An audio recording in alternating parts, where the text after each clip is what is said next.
Our next comedian is the gayest comedian of the evening, and that's saying something.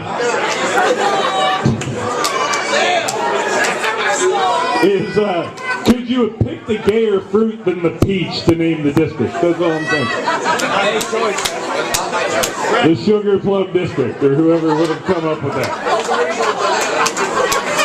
The Banana District. The Banana District. If you're worth a shit, you can take it in one gulp. And that's... They ran out of fruit. There's probably a joke hiding in there somewhere that I just didn't hit on.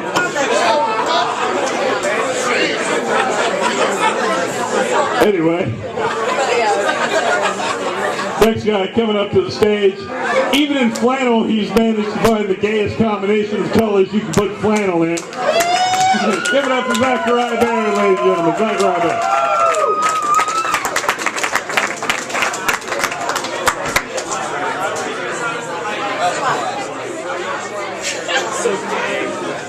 Actually, before I start, I think Adam Scoppa has a few words. You have something you still want to say? Adam Scoppa? You can go ahead of me. Come on. Let's get Adam Scoppa up here. Surprise guest! Zachary, I'm the zany motherfucker. Adam Scoppa.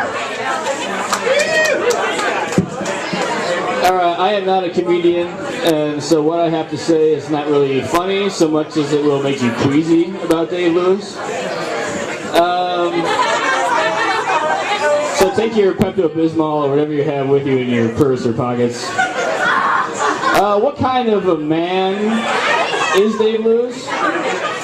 All I know is that a few years ago when I was living in a place on 5th Avenue, he shows up in the middle of the day and asks me if I can live with him. And I haven't really... I've spoken to him maybe like 3 or 4 times. But he used to live at that place, so I was like, this is kind of normal. And I was like, I'll have to get back to you, Dave. I don't remember your last name. And so, yeah, I kind of shut him down, and he had nowhere to go because all he had to his name was like a motorcycle and like a pair of rubber boots. Everything else was borrowed.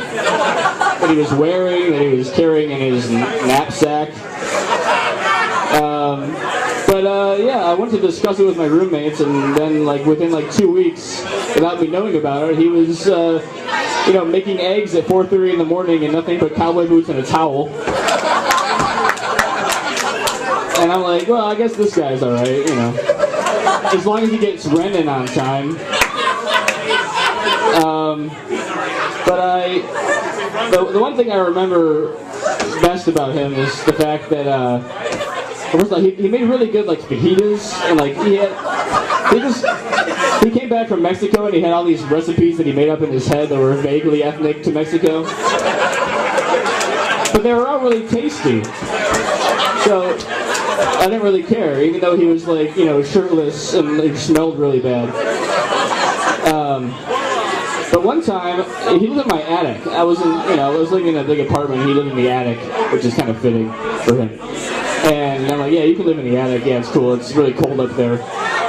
I went up there to borrow a lighter, and on the table, there was like this really kind of bizarre, surreal still life of like a knife like stuck in the table, and like some reefer, and like a bunch of random pills, and maybe a few used condoms, and I couldn't find a lighter at all.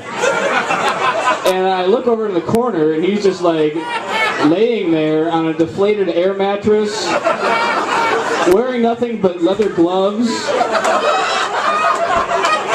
covered in old newspapers, with like a small fire right beside him, and this is indoors. And so I just backed away out of the attic real slow, and I'm like, when that guy wakes up, if he wakes up, I'm not going to ask him for any more rent money at all, because I don't want to talk to him anymore. But in all seriousness, now he's my boss. So everybody raise your drinks if you have a drink. Seriously, raise your fucking drinks and I'll kill you. To the man of the hour, the only radical, insane genius left alive on this planet, David S. Lewis.